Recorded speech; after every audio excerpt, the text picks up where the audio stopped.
With most audio processors, a single instance is usually enough to get the job done. But when it comes to compression, it's not uncommon to end up with multiple compressors applied to the same signal. The most common way this occurs is when tracks are subgrouped together, with compression applied both to individual tracks and the subgroup master. The classic example would be a multi-track drum recording.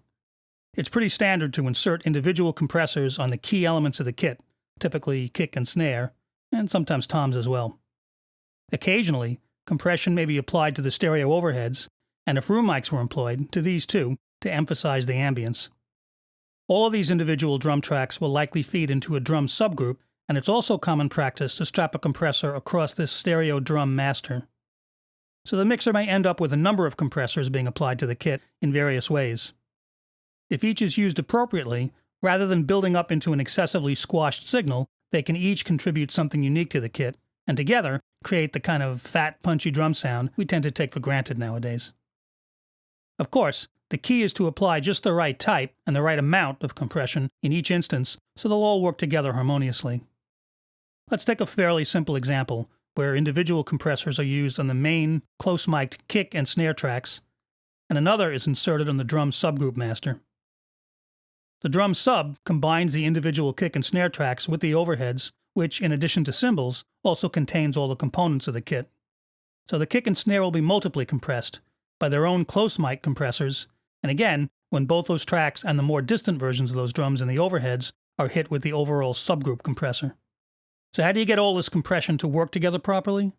Well, in this case, each of the processors may be used to focus on a different, specific aspect of the drum sound, complementing each other in the finished signal. The kicks compressor could be tuned to bring out the boom in that drum if desired.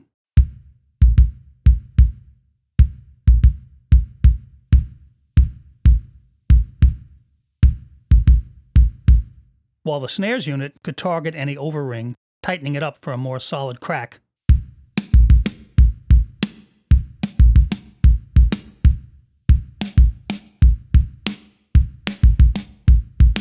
The different settings that would be used for each will be covered later in clip number 4. When each of those drums has been shaped as desired, the overall compressor can be applied more subtly, possibly to bring up any air in the recordings, especially the overheads, and impart a bit of overall push to the drum set as a whole, helping glue the components of the kit together, to use a popular expression.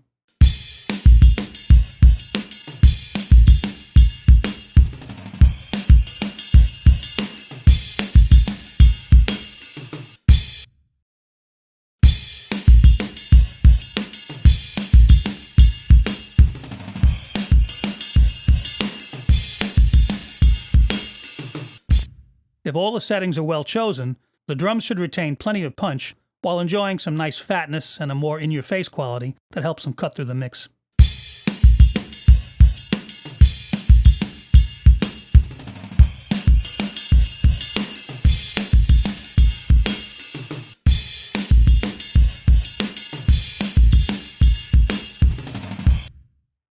Another scenario where multiple compressors might be used on the same signal is to separately address different aspects of the audio. Let's say there's a track which might benefit from the kind of subtle thickening that the right kind of compression can impart. A smooth compressor with a somewhat lower threshold and ratio that gently compresses the entire signal could provide this.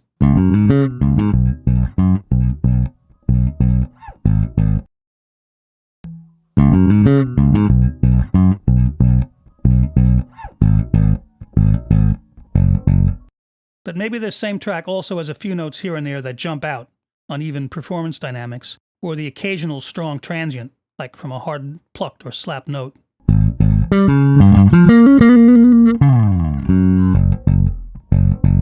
The gentle thickening compression effect probably won't be enough to tame these, but if the settings are changed for more aggressive compression, the track might either lose its nice fatness or end up sounding too squashed overall. This is where a second compressor, in line with the first, may do the trick.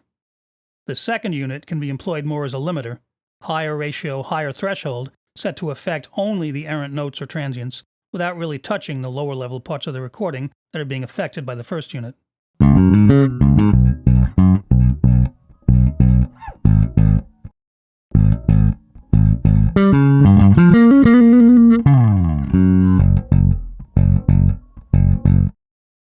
Though there are no hard and fast rules, To be able to grab just the occasional outer bits more easily, this second limiting compressor should probably be inserted first in this compression chain, followed by the more gentle thickening comp.